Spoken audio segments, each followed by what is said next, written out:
प्यारे विद्यार्थियों, तो आखिर आज हम 14वां लेक्चर के साथ आप लोगों के समक्ष उपस्थित हो ही गए।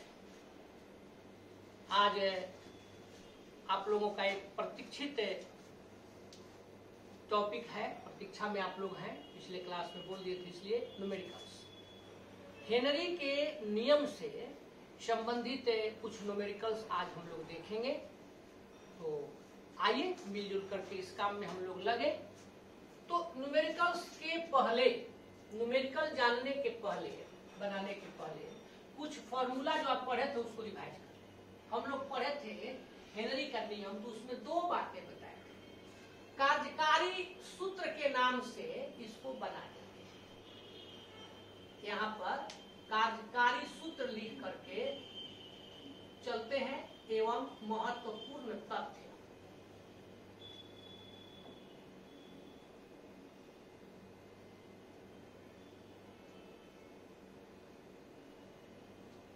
तो आप पढ़े थे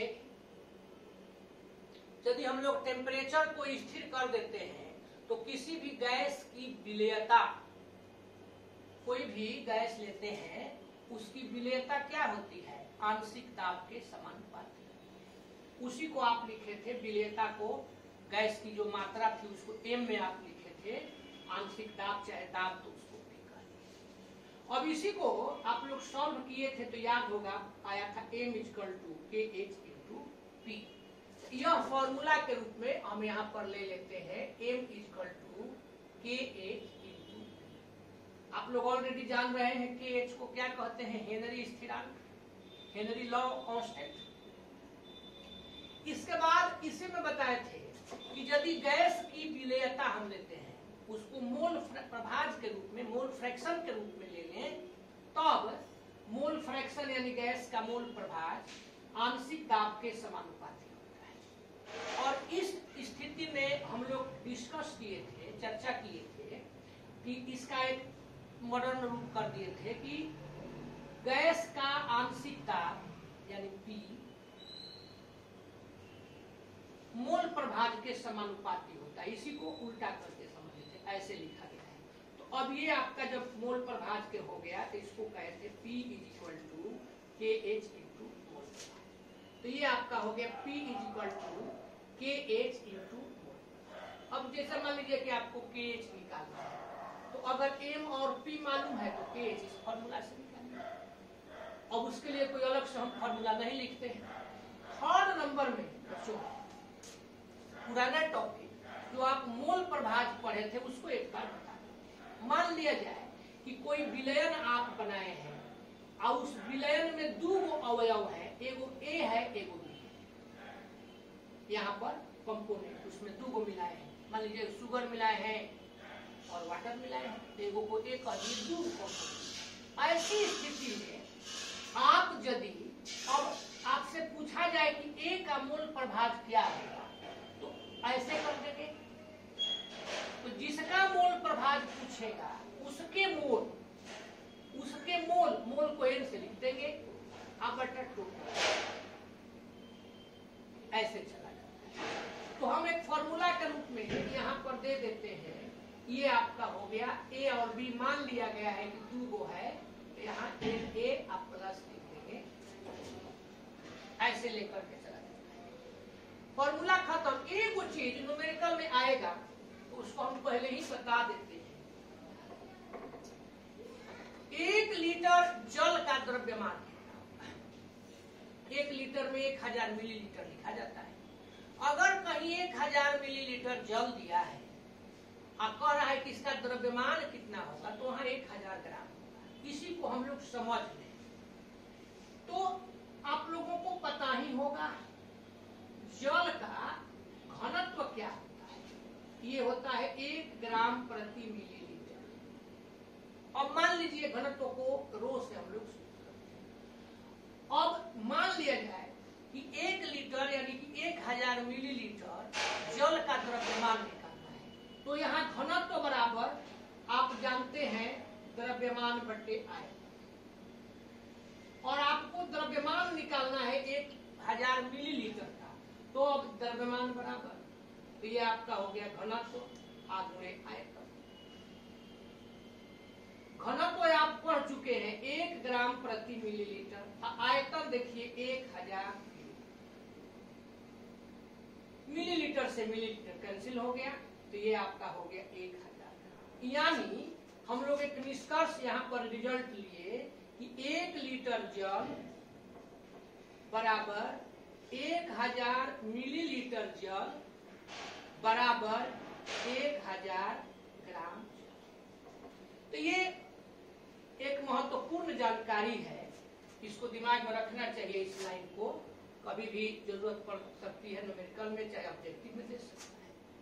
अब इतना आप अगर बढ़िया से कंप्लीट रखते हैं, थोड़ा सा थ्योरी आपका पहले से पढ़ा हुआ है, तो आप न्यूमेरिकल बना सकते हैं। और आइए एंजॉय किया जाए न्यूमेरिकल के साथ।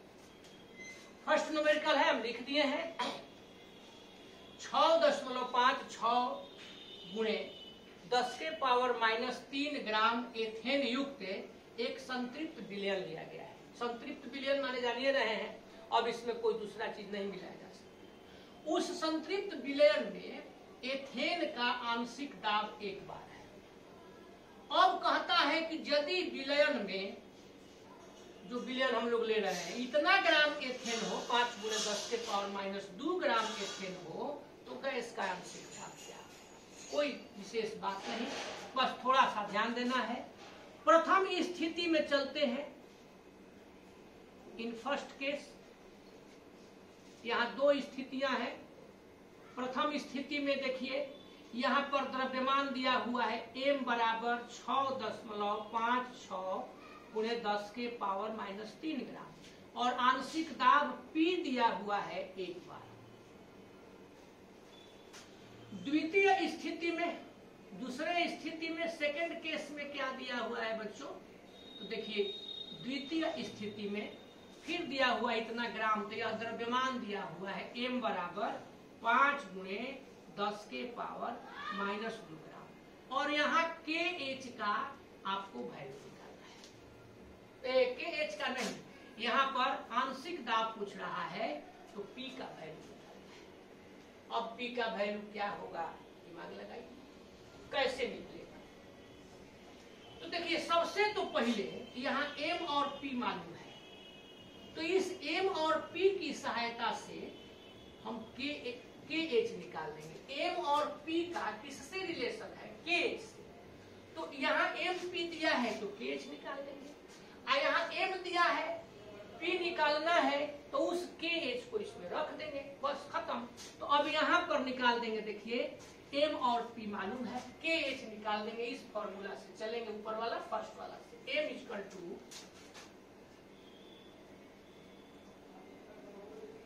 KH × P। KH = m/P। m देखिए 6.56 10 के पावर -3 ग्राम और P इसका देखिए 1 बार। तो ये आपका हो जाएगा 6.56 10 के पावर -3 ग्राम प्रति बार। ये निकाल दिए। अब द्वितीय स्थिति में हम लोग देखिए चलते हैं, अब की बार P निकालना है, तो फिर आप यहाँ सूत्र अप्लाई कर दीजिए। सूत्र से m बराबर KH × P वाला से डायरेक्टली लिख सकते थे, P = m/KH। अब यहाँ m कितना है? तो देखिए m है 5 × 10 के पावर -2 और KH नीचे आप निकाले हैं 6.56 × 10 के पावर -3। मान हम लोगों को मेनली ध्यान से देखना है, यहाँ m ग्राम है और ये ग्राम प्रति, यहाँ पर KH का मान देखिए ग्राम प्रति बार है, तो ग्राम से ग्राम कट जाएगा, बार ऊपर में आ जाएगा। अब चलिए 5 × 10 के पावर, ये -2 है, ये 10 के पावर 3 हो जाएगा, ध्यान देना है। अब नीचे हो जाएगा 6.56 बार, जरा ध्यान दीजिए। अब यहाँ पर इसमें है 5 × तो 10 के पावर 1 हो जाएगा और नीचे 6.56 को 656 कर देंगे, ऊपर 100 हो जाएगा। अब इसी को कैलकुलेट करना है, कहीं कोई कंफ्यूजन हो तो आप लोग कहिएगा।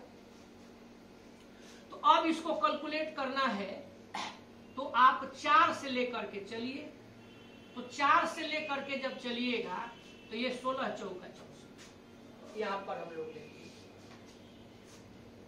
वैल्यू सब आपका सेटअप ठीक है ना, ये आपको देख लेना है।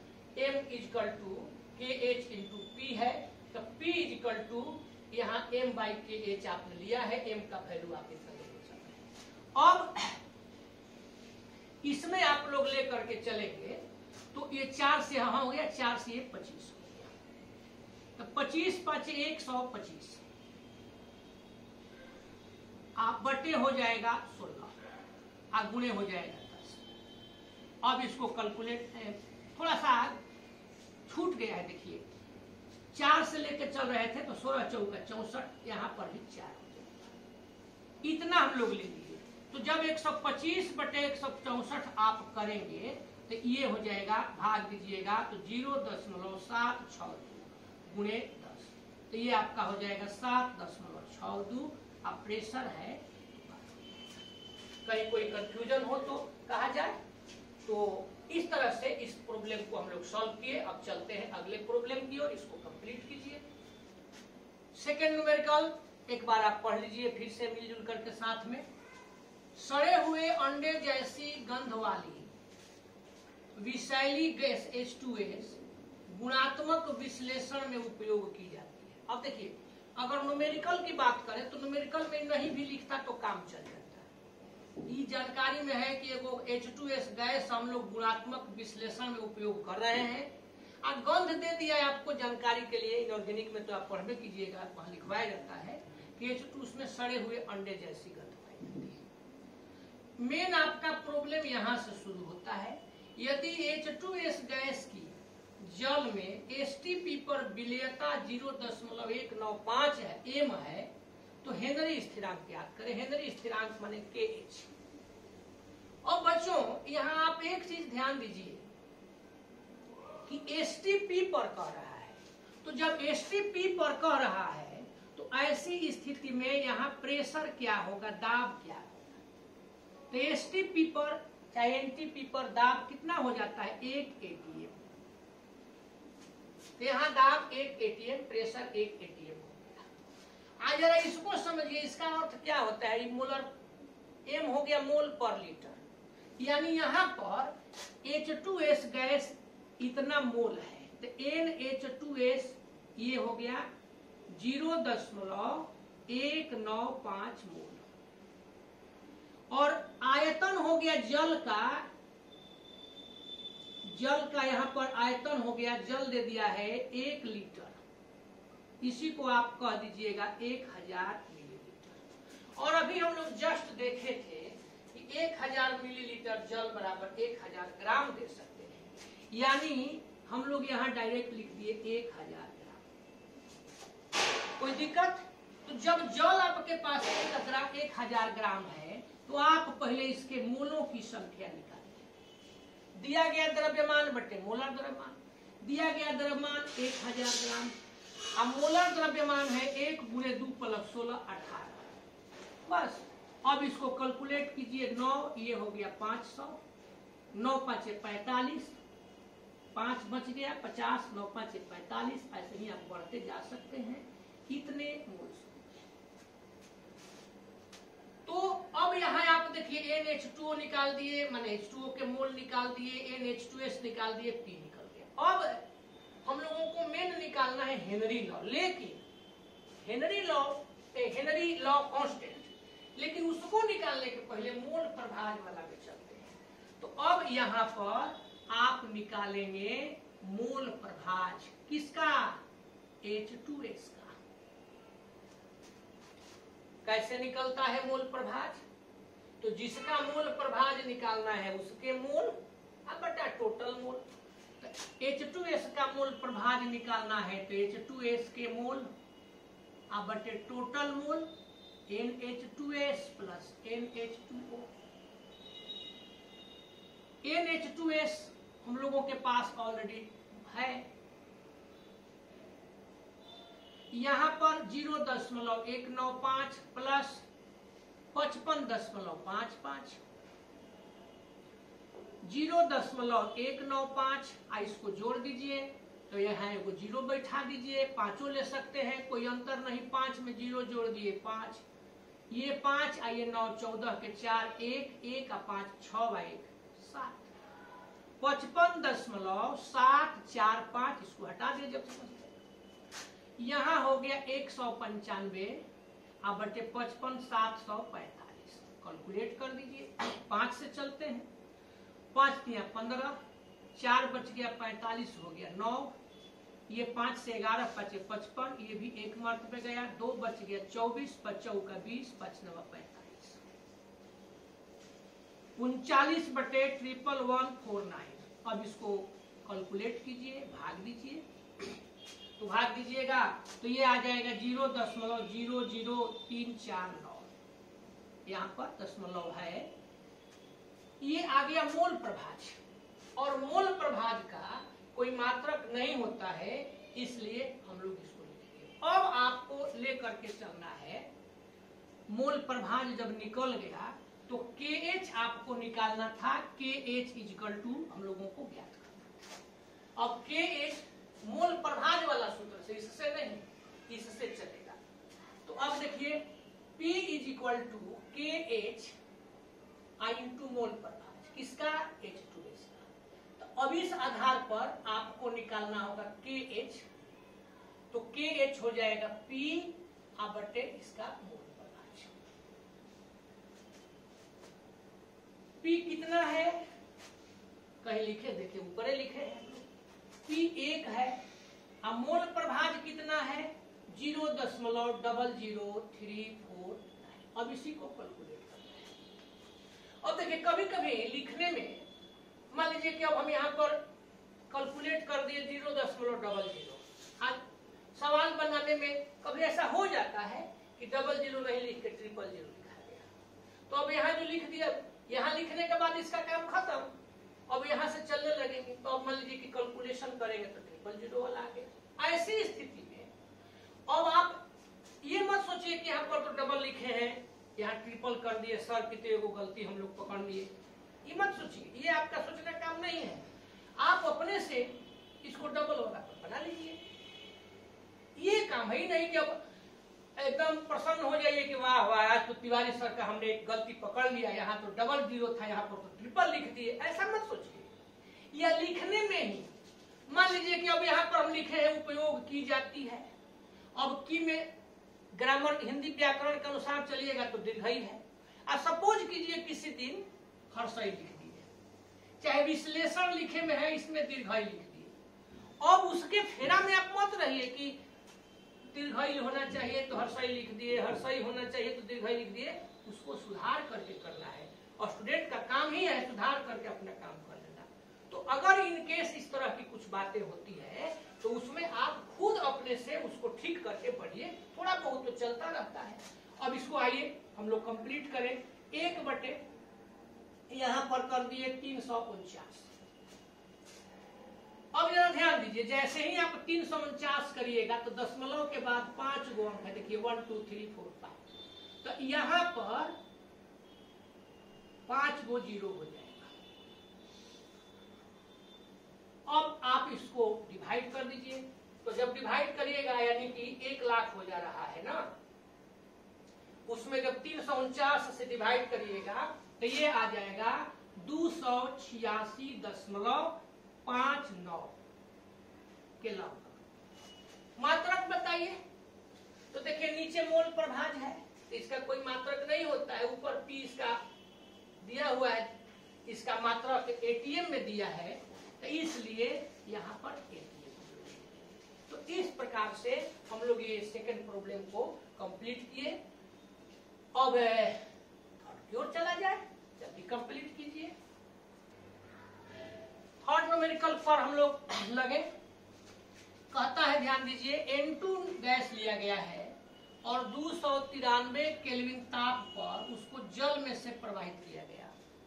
तो ये आपको बताना है कि जब आप उसे जल में प्रवाहित करेंगे तो 1 लीटर जल में कितना N2 कितना मिलीमोल N2 गैस मिले होगा, यानी N2 गैस कितना मिलीमोल होगा ये निकालना है।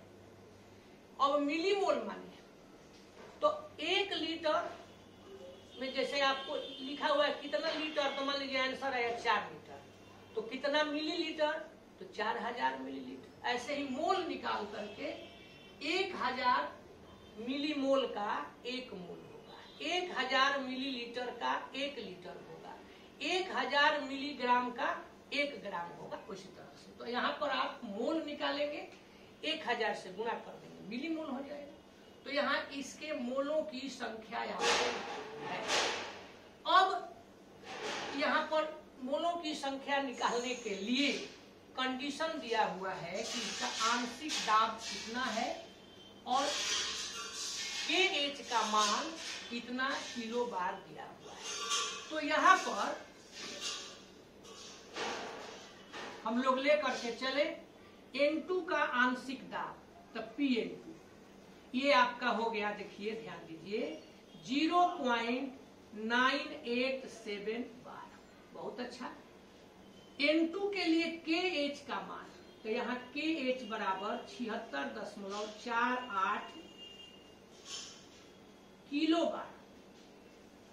हाँ, अब जरा ध्यान दिया जाए विद्यार्थियों, ये बार में है, ये किलो बार में है, तो अब 2 बातें हो सकती है, या तो इसको किलो बार में करिए और नहीं तो बार में कीजिए। तो इसको बार में करना आसान होगा, किलो हटाएंगे तो क्या करेंगे, 1000 से गुणा। तो ये आपका हो गया, देखिए 76.48 गुणे 1000 बार, ये हो जाएगा 7648 3 0। दशमलव के बाद 2 अंक है तो यहाँ हो गया जी डबल। अगर रखने की जरूरत नहीं है तो हटा देंगे, तो KH कितना, बहुत अच्छी बात। तो आपको 2 चीज दिया हुआ है। अब ये बताइए कि जल कितना है, 1 लीटर। तो अब आप जल का मोल निकाल लीजिए। तो जब 1 लीटर जल है तो 1 लीटर में 1000 मिलीलीटर माने 1000 ग्राम दिया गया द्रव्यमान। तो दिया गया द्रव्यमान, दिया गया जल की मात्रा 1000 ग्राम, अब बटे मोलर द्रव्यमान, तो हाइड्रोजन का 1 गुणे 2 + 16 18। अभी जस्ट थोड़ी देर पहले इसको हम लोग कैलकुलेट भी किए थे, ये हो गया 500, ये आपका 9 5 45 55.5 मोल। इतना हम लोग काम कर दिए। और आपसे पूछता क्या है, कितने मिलीमोल N2 गैस विलेय होगी, तो अब आपको निकालना है पहले इतना मोलों की संख्या, फिर वही काम करेंगे मोल प्रभाज के साथ। चलिए देखिए किसका मोल प्रभाज लेंगे, N2 का। तो जिसका भी मोल प्रभाज लेना है उसके मोल बटा टोटल मोल लेकर के चला जाएगा। अब बच्चों यहां पर ध्यान दीजिए, हमको N2 के मोल निकालना है। तो इस तरह का जो प्रॉब्लम आता है उसमें विलयन में विलेय जो गैस होते हैं उसकी मात्रा यह मान करके चला जाता है कि बहुत कम। तो जब बहुत कम होगी तो नीचे के कैलकुलेशन करने के लिए नीचे जो उसका वैल्यू होता है उसको हटा दिया जाता है ताकि कैलकुलेशन इजी रहे। तो हर में से ऊपर वाले को अंश, नीचे वाले को हर कहते हैं। तो हर में से N के मोलों को N2 को नेग्लेक्ट किया जा सकता है।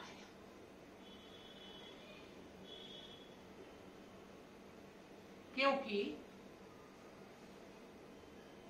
N2 के मोल अत्यंत छोटा है हाइड्रोजन जल के मोल से। तो जब आप इसको हटा दीजिएगा तो ये आपका हो गया, देखिए ऊपर तो रहबे करेगा और नीचे हो गया H2O। आपको यह निकालना है, तो यह निकालना है तो आगे बढ़ा दीजिए। तो ये आपका इतना हो गया। वाह, बहुत अच्छा। और भी बताइए ये मोल प्रभाज कैसे निकलिएगा। तो मोल प्रभाज के लिए हम लोग यहाँ एक फॉर्मूला लिए हैं, इसको लेकर के चलेंगे।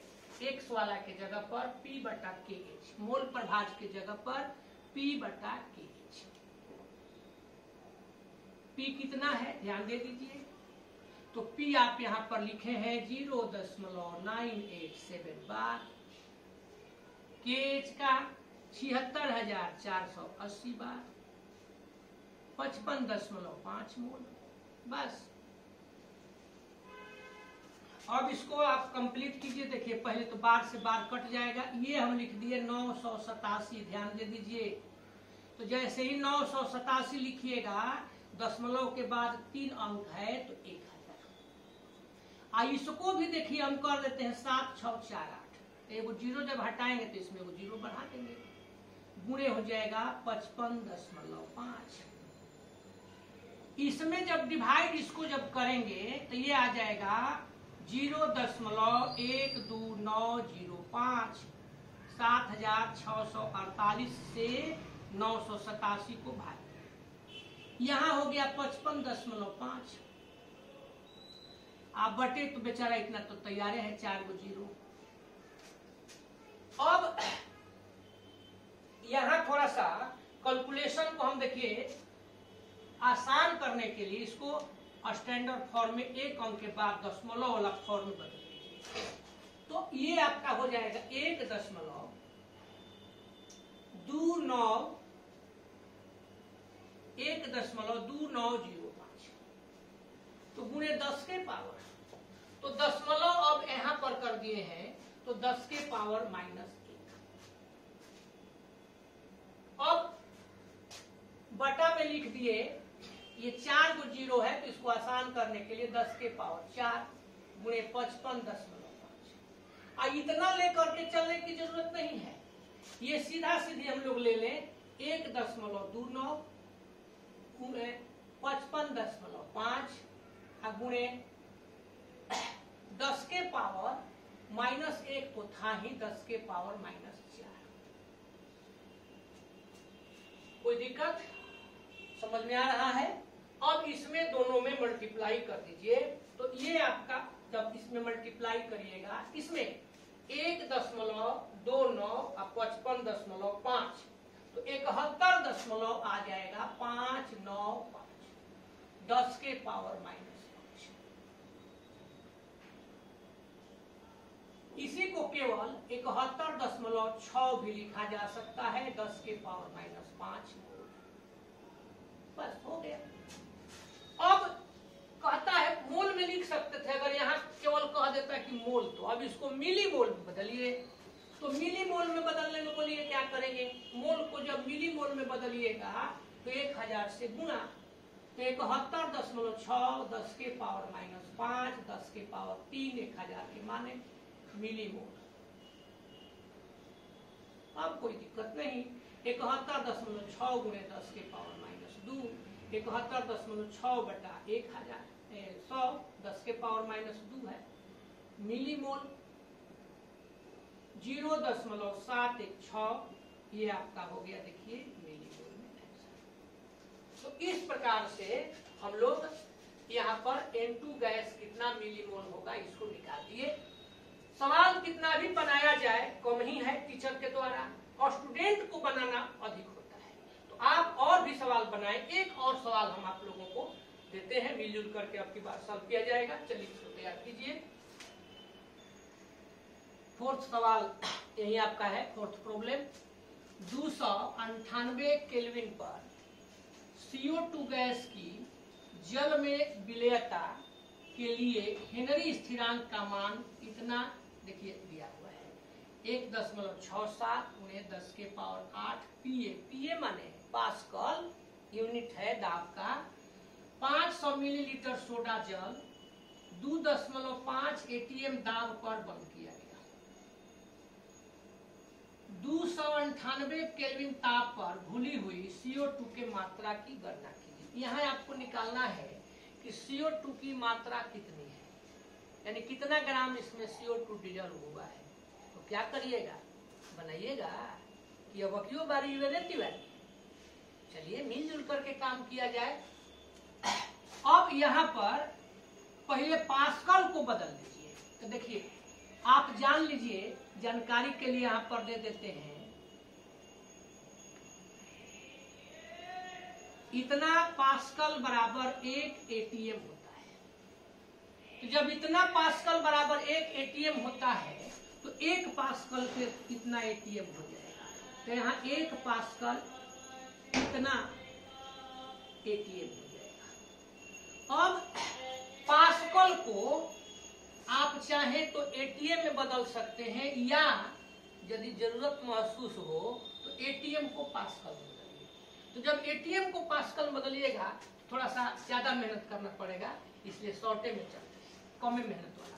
सबसे पहले हेनरी स्थिरांक का मान दिया हुआ है, तो देखिए यहाँ पर लिख देते हैं के एच हेनरी स्थिरांक का मान 1.67 10 के पावर 8 1.67 गुणे 10 के पावर 8 पीए, और 1 पीए का ये वैल्यू है 1 एटीएम बटा 101 325 पास्कल। तो ये पास्कल लिख चले गए, और अब ये यहाँ पर आ गया 1.67 10 के पावर 8 101 325 एटीएम में आ गया। ध्यान दीजिए, अब नीचे इतना से आप रखा हुआ है हर में, भिन्न का ये हर है, भाग दीजिएगा तो बड़ा टेढ़ा काम है, इसलिए इसको थोड़ा सा इजी कीजिए। तो 1.67 गुणे 10 के पावर 8 तो ठीक है, इसको भी कर दिए 1.0135, तो गुणे क्या हो जाएगा, तो दशमलव इसमें कहीं नहीं था, यहाँ पर पढ़े 11th में फर्स्ट चैप्टर में इसको डिटेल्स में बताइए कि ये 10 के पावर कितना हो जाएगा 1 2 3 4 5 एटीएम।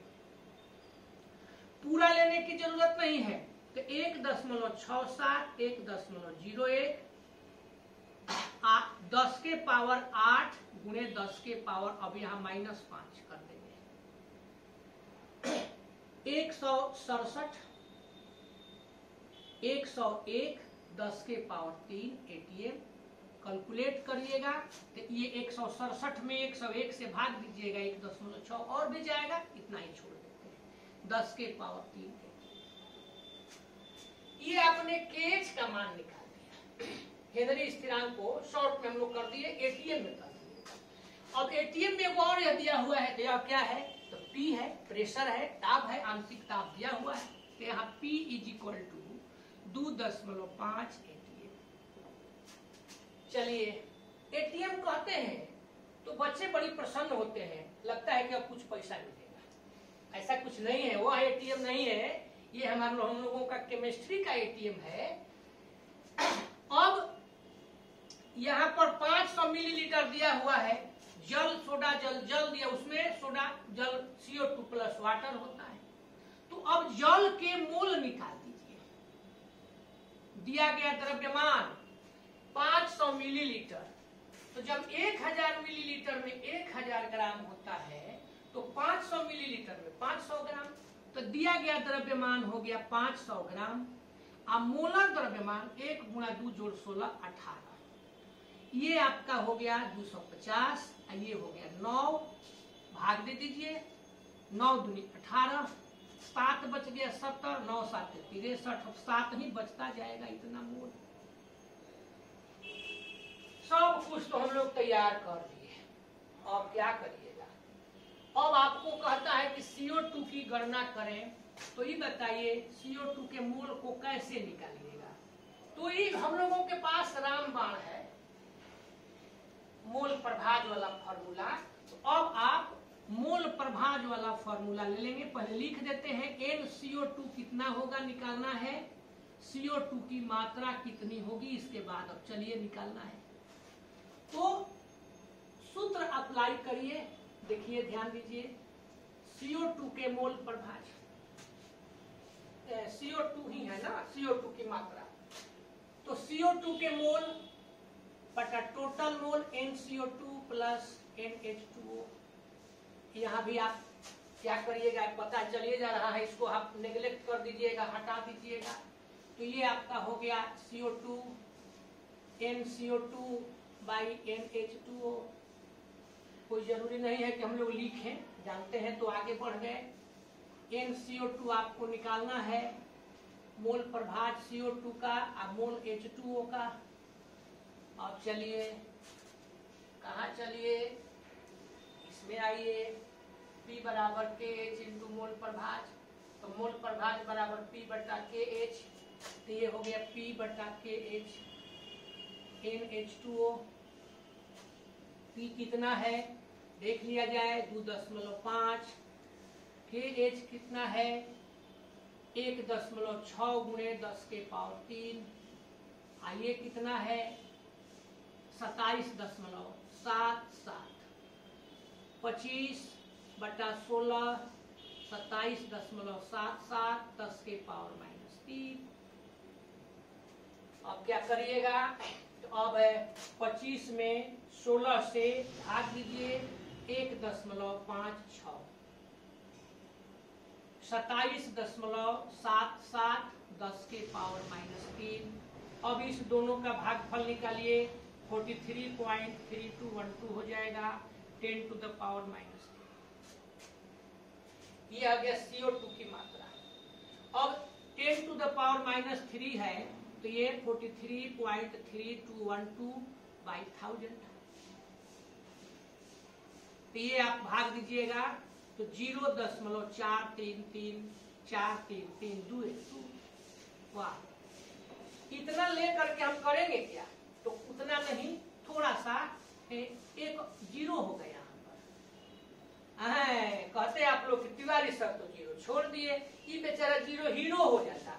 आप लोग एकदम अब सोचते कि तिवारी सर से तो छूट गया, क्या करिएगा। अब इसी को इतना ही लेकर के हम छोड़ देते हैं, तो 0.043। ये कौन चीज निकाले हैं, CO2 के मोलों की संख्या। अब आपको निकालना है CO2 की मात्रा, ग्राम में बदल देंगे। 1 मोल CO2 शॉर्ट में देखिए, यहाँ लिखते समझा देते, वहां शॉर्ट में लिख दिया जाएगा, बराबर कितना ग्राम, तो कार्बन का 12, 16 दूनी 32, 44 ग्राम। इसलिए 0.043 मोल CO2 दोनों में गुणा हो जाएगा, 44 गुणे 0.043। तो डायरेक्टली लिख देते हैं 0.043 गुणे 44। अब आप गुणा खुद भी कर सकते हैं, 1.892 ग्राम। यहाँ आप इसको समझिए गए हैं, इसलिए इसको हटा देते हैं। तो इस प्रकार से इस न्यूमेरिकल को भी हम लोग कंप्लीट किए। जो भी बताए हैं, सबसे पहला काम पॉज करके अपने से ट्राई कीजिए। जब तक अपने से नहीं बनने लगे, इसको ट्राई करना है, समझना है। और कहीं कोई कंफ्यूजन हो तो उसको 1 बार 2 बार 3 बार देखिए, और ज्यादा दिक्कत हो तो कमेंट बॉक्स में अपना प्रॉब्लम डालिए, हम बताएंगे। अगर विशेष प्रॉब्लम होगा तो अगले क्लास में भी उस पर डील करेंगे। तो इस प्रकार हम लोग हेनरी के नियम से संबंधित न्यूमेरिकल भी खत्म किए, हेनरी का नियम भी खत्म किए। अब चला जाएगा कि वाष्प दाब किसको कहते हैं, रॉल्ट का नियम क्या है। लेकिन आप लोग लगता है न्यूमेरिकल बनाते बनाते थोड़ा सा थक गए होंगे, कुछ आराम कर लीजिए। आज करिए आराम, अगले क्लास में हम लोग करेंगे फिर पूरा काम। धन्यवाद।